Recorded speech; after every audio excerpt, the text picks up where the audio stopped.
Hello everyone, welcome to Vedas home foods. ఈరోజు మన వీడియోలో మఖానాతో 2 రకాల రెసిపీస్ని ప్రిపేర్ చేద్దామండి. ఒకటి వచ్చేసి పెరి పెరి మఖానా, ఇంకొకటి స్వీట్ మఖానా. ఇప్పుడు మనం ముందుగా పెరి పెరి మసాలాను ప్రిపేర్ చేద్దాం. మరి ఈ పెరి పెరి మసాలా తయారీ ప్రాసెస్ని ఇప్పుడు స్టార్ట్ చేద్దామా. దీనికోసం ముందుగా ఒక ప్యాన్లోకి 1 టేబుల్ స్పూన్ వరకు నెయ్యిని యాడ్ చేసుకోండి. మీరు ఈ నెయ్యి ప్లేస్లో నూనె యూజ్ చేసుకోవచ్చండి. తర్వాత ఇందులోకి 2 కప్పుల వరకు మఖానాన్ని తీసుకోండి. మఖానా అంటే వీటిని తామర పువ్వు గింజలతో తయారు చేస్తారండి. ఈ మఖానాన్ని యాడ్ చేసుకున్న తర్వాత ఒకసారి బాగా కలుపుకొని ఇందులోకి 1/4 టీ స్పూన్ కంటే కొంచెం తక్కువగానే సాల్ట్ని యాడ్ చేసుకోండి. ఈ సాల్ట్ని యాడ్ చేసుకున్న తర్వాత ఒకసారి బాగా కలుపుకోండి. మంటని మీడియం టు లో ఫ్లేమ్లో అడ్జస్ట్ చేసుకొని ఇవి క్రిస్పీగా అయ్యేంత వరకు నీట్గా ఫ్రై చేసుకోండి.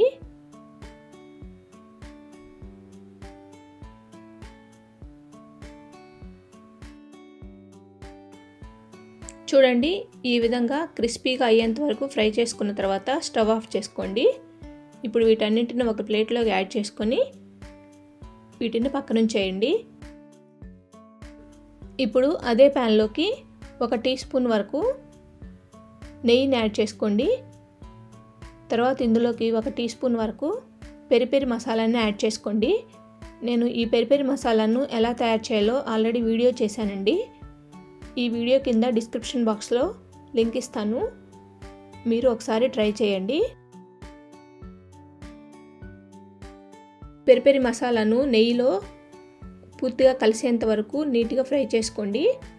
తర్వాత స్టవ్ ఆఫ్ చేసేసి మనం ఫ్రై చేసి ఉంచుకున్న ఈ మఖానా మొత్తాన్ని ఈ పెరి పెరి మసాలాలోకి యాడ్ చేసుకోండి. ఇప్పుడు ఈ పెరి పెరి మసాలాని ఈ మఖానాకి పూర్తిగా పట్టేంత వరకు నీట్గా కలుపుకోండి.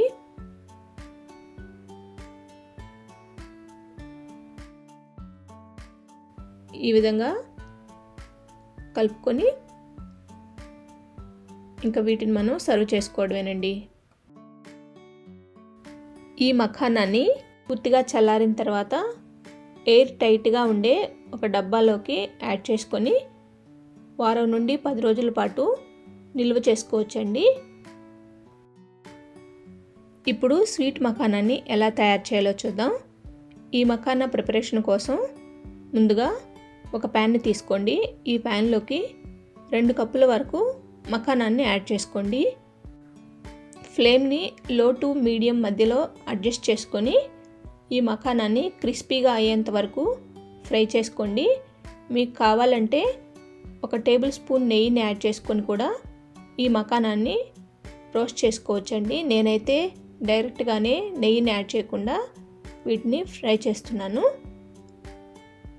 చూడండి, ఈ విధంగా క్రిస్పీగా అయిన తర్వాత స్టవ్ ఆఫ్ చేసుకొని ఈ మఖానాన్ని వేరొక ప్లేట్లోకి యాడ్ చేసుకోండి.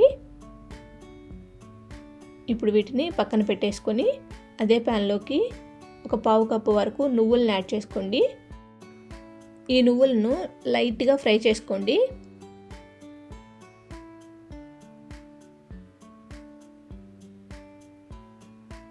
చూడండి, ఈ విధంగా దోరగా ఫ్రై చేసుకున్న తర్వాత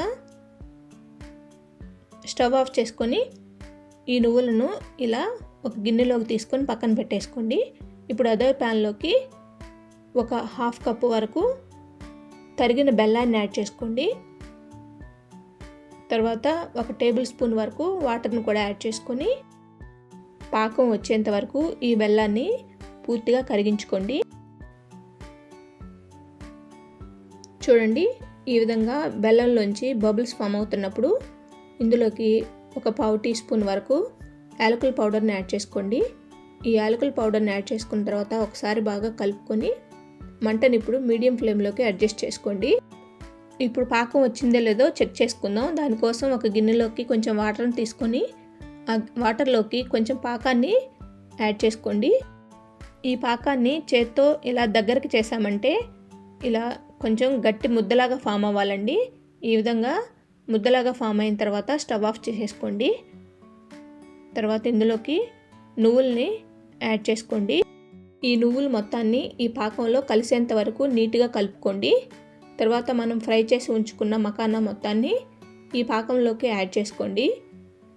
తర్వాత ఈ మకానా మొత్తం కూడా ఈ పాకంలో పూర్తిగా కలిసేంత వరకు నీట్గా కలుపుకోండి.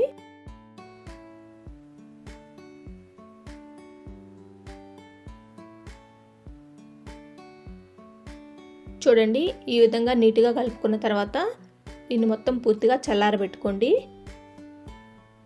ఇవి పూర్తిగా చల్లారిన తర్వాత ఇలా విడివిడిగా వచ్చేస్తాయండి. ఇంకా మనం వీటిని సర్వ్ చేసుకోవడమేనండి. వీటన్నింటినీ ఎయిర్ టైట్గా ఉండే ఒక డబ్బాలోకి యాడ్ చేసుకొని వారం నుండి 10 రోజుల పాటు స్టోర్ కూడా చేసుకోవచ్చు. ఈ మఖానా రెసిపీస్ అయితే డైట్ ఫాలో అయ్యే వాళ్ళు కూడా హ్యాపీగా తీసుకోవచ్చు. అంతేనండి. ఈ హెల్తీ రెసిపీస్ని మీరు కూడా మీ ఇంట్లో ట్రై చేసి మీకు ఎలా వచ్చాయో నాకు కామెంట్ ద్వారా తెలియజేయండి. మీకు కనుక ఈ వీడియో నచ్చినట్లయితే లైక్ చేసి, షేర్ చేసి, సబ్స్క్రైబ్ చేసుకోండి. Thanks for watching.